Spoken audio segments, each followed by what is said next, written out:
on December 16th, I went to this area where this youth has gone, but was missing, where she went missing. And no police there, nobody responded. Tonight, the Nishnawbe Aski Nation ramps up the pressure on the Thunder Bay Police Service. As far as we're concerned, it's a broken treaty promise. Plus, chiefs from Treaty 4 launch a class action against the federal government. And the annual First Nation Snowmobile expedition is well underway in northern Quebec.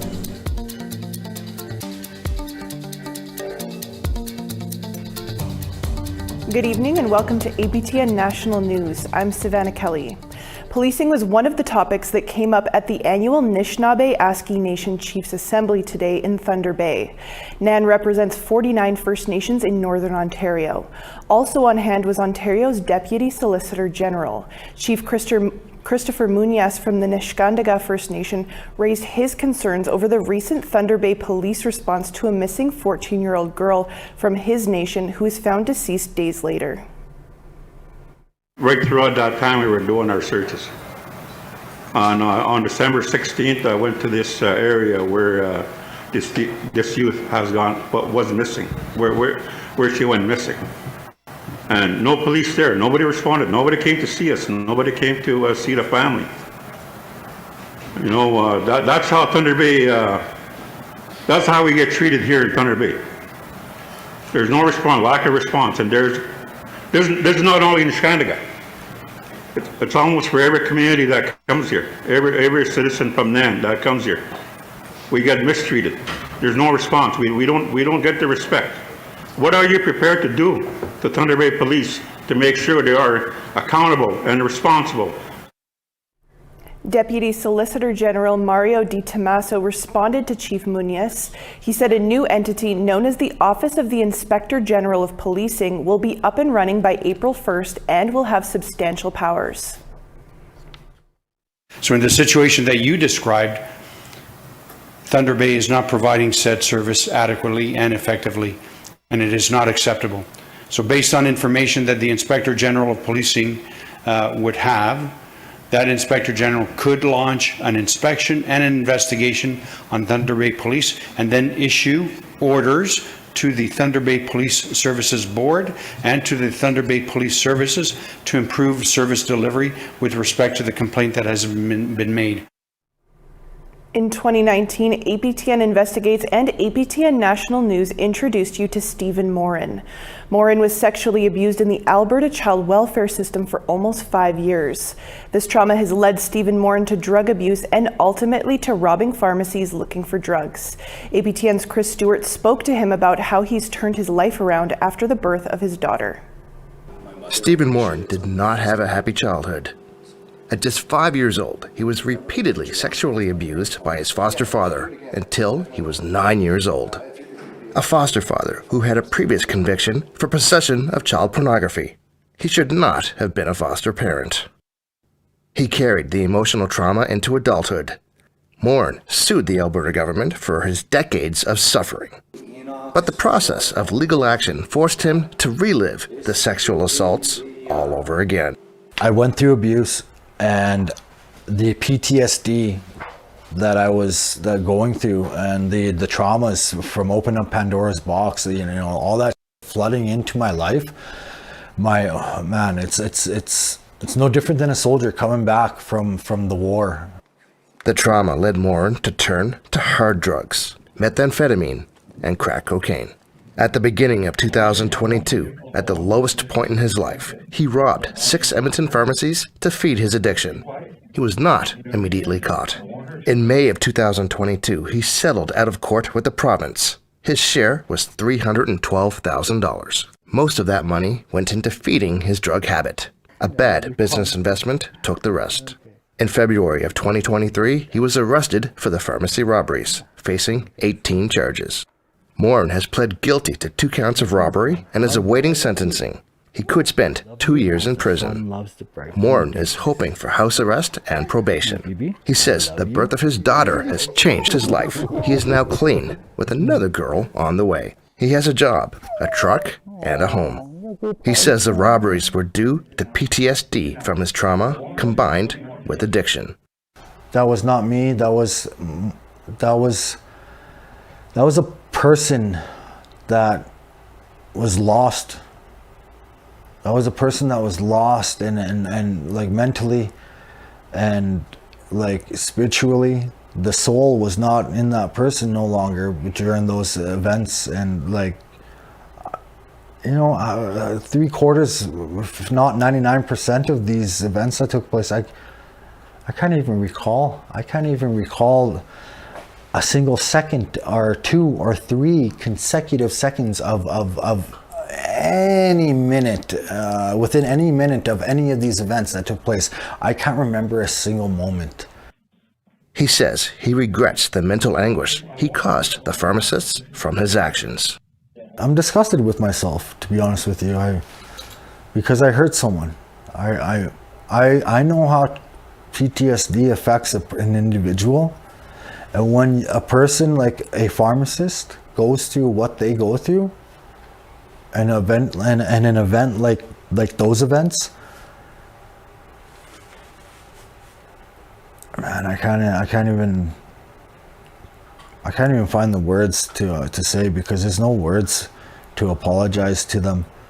There's no words I can find. It's words are just words. Actions speak louder than words, and I wish I could just, if they are watching this, I just really want them to know that I really am sorry. And I hope that they still find their enjoyment with their career. Moren is waiting for his Glad You report to be finished before he will be sentenced. He's ready to do his time.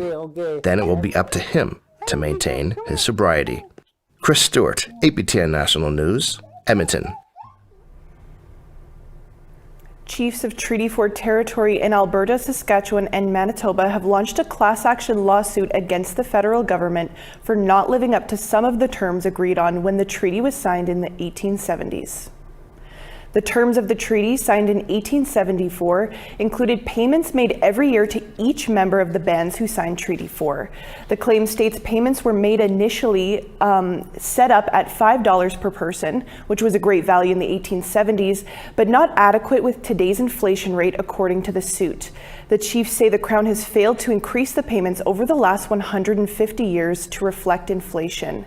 Nishnawbe Anishinaabe Nation Chief Derek Nipinak says the suit is meant to benefit individual band members. As far as we're concerned, it's a broken treaty promise. The $5 is merely symbolic today, because you can't buy anything with $5, and it certainly does not create, an economic backstop for Indigenous families who, continue to have significant challenges within the treaty relationship that we're supposed to have. We want to hear what you think about the Treaty 4 class action lawsuit. Here's how to continue the conversation. If you have a story you want to share, send us an email to news@aptn.ca. To read and watch our stories, go to aptnnews.ca. You can find us online on your favorite social media sites, including TikTok, YouTube, LinkedIn, and X. Follow APTN News to join the conversation and see our latest stories. June 21st, 2023 was a day for Métis people to remember. Bill C-53 was introduced in the House of Commons. This past Monday was another step forward as the bill made its way out of the Indigenous and Northern Affairs Committee. Our reporter Rachel May has more on Bill C-53.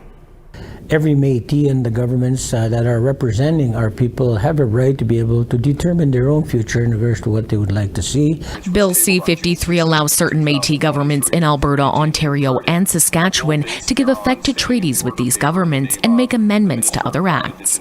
President of Métis Nation Saskatchewan, Glenn McCallum, says it was a long road to get here. Always goes back to Riel in regards to what he believed in 1885. When the last stand was made in Batoche, believing that his people were self-determining, which he was right, correct, and to believe that we can govern ourselves, which he was right. McCallum said that this bill addresses jurisdiction and citizenship. He hopes that the government sees the importance of sitting down with each individual province to figure out their unique needs. That is so key, that the honor of the Crown and the responsibility and obligation of the government is to be able to work directly with us Bill C-53 will now return to the House of Commons for a third reading and vote. If it passes, it will be sent to the Senate. However, First Nations in Ontario strongly oppose the bill's passage into law. Rachel May, APTN National News, Saskatoon. A First Nations snowmobile expedition in Quebec is bringing healing, connection, and reconciliation. More on that after the break.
Welcome back to APTN National News. The First Nations Snowmobile Expedition 2024 is midway through its 3,200-kilometer arduous journey that will end in Meshcanoe territory in northern Quebec. This second edition is more festive than last year's and includes various activities geared at uniting the different nations. Maricela Amador has the story.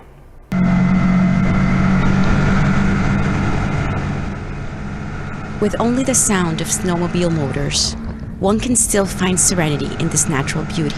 Des kilomètres et des kilomètres comme ça, là, comme aujourd'hui, là, le sentier était tellement beau, c'est une ancienne traque de chemin de fer, là. C'était droit, là, fait que j'étais endormant, là. C'est ce que j'ai trouvé ça dur. Poirier is one of 54 other participants, including Indigenous and non-Indigenous. This is her first time participating in the expedition. She said that the journey is all about endurance and teamwork. Un coup de main à la gang qu'on est. But it's also not without its hardships and challenges. J'ai la main engourdie. Mal au coude, j'ai de la misère comme à contrôler mes mouvements là. Because injuries, accidents, and mechanical issues are common occurrences. After leaving La Belle-sur-Quevillon, Bruno Ouellette experienced this firsthand when his snowmobile broke down mid-trail. C'est de la mécanique, même si c'est une 2024 flambant neuve. Il y a eu un petit problème. D'après les autres motoneigistes qui connaissent ça un peu plus que moi, ces modèles-là, ils disent que c'est la pompe à gaz qui serait défectueuse. Donc, ils ont rapatrié ma motoneige chez le concessionnaire. Luckily for Ouellette, his wife is also part of the expedition, so he rode with her until they reached Picogan, 600 kilometers north of Montreal. On met de l'essence. Ça va bien, mais quand c'est plein, c'est plein. The expedition travels with a paramedic team at all times and a helicopter on standby in case of major emergencies. The days are long and fatigue sets in very quickly. C'est des grandes journées que le manque de sommeil, des fois, ça finit tard. On finit, on se couche à 10-11 heures, on couche des matelas gonflables dans des gymnases. Tu dors pas. On est 60, là, toutes dans la même pièce, là. Fait qu'il y en a peut-être un ou deux qui ronflent. Moi, quand je suis descendu, là, il restait 3 personnes. Il y avait moi, ouais, Julien, puis la titre. C'est tout ce que j'ai vu. On the leg towards Picogan, Florian Dubé got separated from the team. J'ai arrêté là. Puis pas longtemps après, il y a la police qui arrive, la SQ. Là. Puis là, je demande à la SQ, je dis, avez-vous vu mon groupe? Je dis, non, t'es le seul. Puis là, je dis, je vais me faire chicaner, ouais. So Dubé ended up waiting at a rest stop with provincial police until he was reunited with the rest of the team, and they were off. This expedition is also about reconciliation and healing. Police officer and first-time participant, Anik Wild, is from Picogan. Under the cover of darkness, she led the expedition into her home community. Their first stop was to visit Cindy Rupert House's family. La dernière fois qu'on a vu Cindy, moi, c'était en juillet. Wild embraced Rupert House's sister. 44-year-old Rupert House disappeared in 2014, leaving her family devastated. Wild was a childhood friend of Rupert House. Les skidos, là, tout ça, la randonnée, c'est grâce à eux autres que l'histoire se promène. Puis c'est connu à travers du Canada. The expedition will come to an end on February 10th. Je le fais pour le groupe, la cause et tout. C'est une belle gang qui s'amuse, puis un beau temps d'arrêt là, dans nos vies qui va super vite. By the finish line, they will have completed over 3,200 kilometers. Maricela Amador, APTN National News, Picogan, Quebec. People now only have 1 month left to submit a claim under the First Nations Drinking Water Settlement. Eligible First Nations communities and individuals have until March 7th to apply for nearly $2 billion in compensation. The $8 billion settlement is between Canada and certain First Nations and their members who are subject to a drinking water advisory that lasted at least 1 year. For more on the settlement, we're joined by Darian Basketdown, who is the Class Action Counsel. Thanks for joining us, Darian. Can you give us, our viewers, a brief overview of how this $8 billion settlement came to be? Absolutely. So how it came to be, so this First Nations Drinking Water Settlement is a significant milestone for Indigenous communities in Canada, finally addressing years of neglect from the federal government for its failure to provide and fund safe drinking water in Canada. It came to be because 3 different communities decided enough was enough and came together to sue the government of Canada for its failures and that for the harms that they've committed onto people simply for living on reserve without clean, safe drinking water. And so we launched this class action in 2019 and in 2021 settled it and then got started on the claims process. And we're roughly 2 years in now.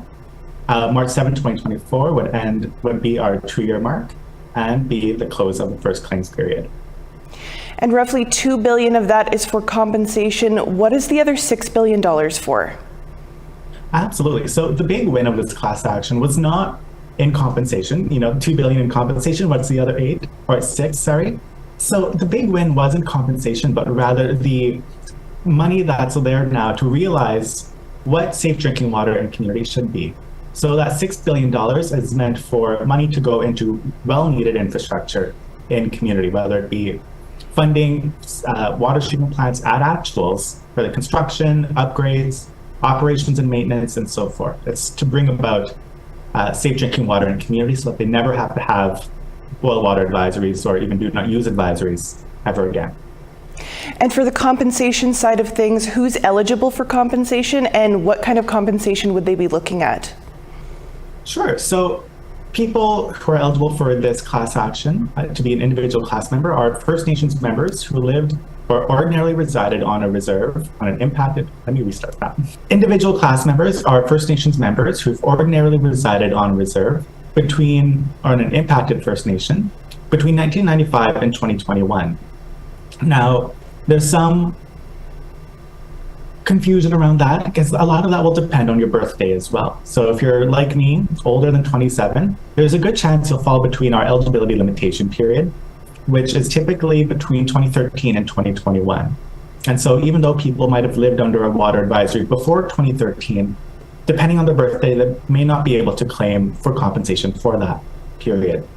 And now in terms of what people can expect between $1,300 to $2,000 per year that they're eligible for, that they lived under a long-term drinking water advisory. How much money has been paid out and what happens if there's some left over after the deadline? Gotcha. So I'm not too sure on how much has been paid out yet, but I do know that we've paid out roughly 15,000 claims since August of last year when we started adjudicating and paying out people. Since then, since last August, we're now at a much higher cadence. We're paying out more and more people every 2 weeks.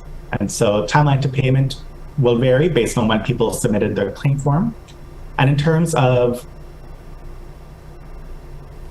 if there's money left over, we don't expect there to be money left over. We expect to be able to distribute all of this compensation to the individual class members that have gone without safe drinking water. Great. Well, we'll have to leave it there, but thank you so much for taking some time for us today, Darian. Excellent. Thank you for having me, Silvana. For more information on how to start your claim, go to firstnationsdrinkingwater.ca. And again, that deadline is March 7th. This year's Juno nominations are out. We'll tell you about the Indigenous nominees after the break.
Welcome back. Time now for our photo of the day.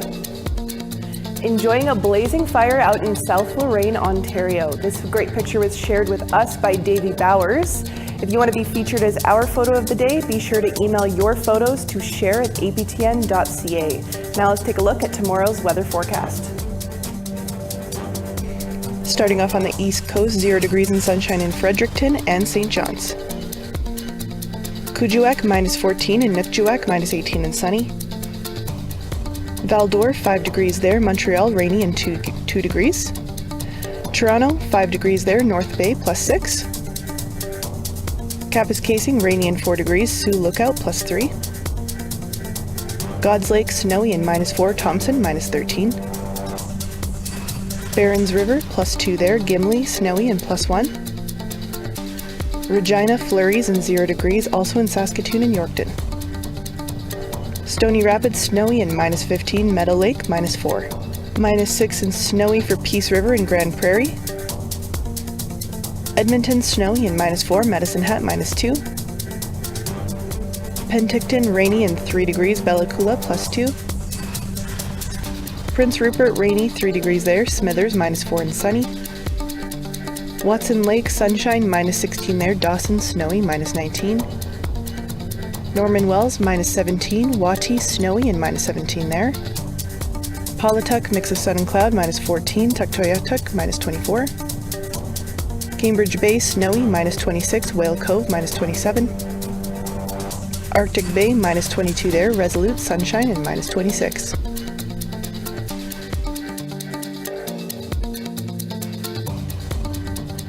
From polar bears to turtles, check out the dazzling nature photos in the Wildlife Photographer of the Year People's Choice Awards. This stunning image of a young polar bear sleeping on a drifting piece of iceberg has won the top award. The picture was captured in Norway and was chosen from a short list of 25 other photos. Other finalists include this turtle that looks like it's smiling at a dragonfly on its mouth, very cute, and this flock of birds morphed into what looks like a whale.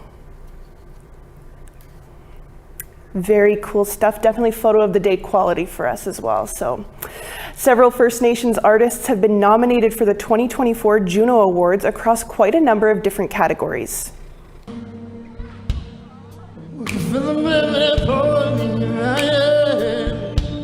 Nominations for Contemporary Indigenous Artist or Group of the Year include Oji-Cree artist Nishnawbe, Inuk singer-songwriter Alyssa P., and Mohawk singer-songwriter Shawnee Kish.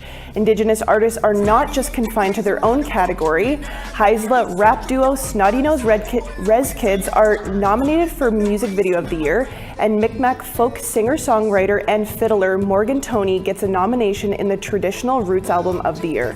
Nishnawbe is up for 3 awards in total. Besides Contemporary Indigenous Artist of the Year, he's been nominated in the mainstream categories for Songwriter and Alternative Album of the Year. To see so many Indigenous artists like nominated this year, I think it's just representative of the talent out there. But it's like really incredible to see a lot more Indigenous artists like nominated in different categories now as well. The 2024 Juno Awards ceremony will take place on March 24th in Halifax. Best of luck to all the nominees. And that's all the time we have for your Wednesday news. For news anytime, head on over to our website at aptnnews.ca. I'm Savannah Kelly. Marcy Miigwech, thank you for joining us. Have a great night.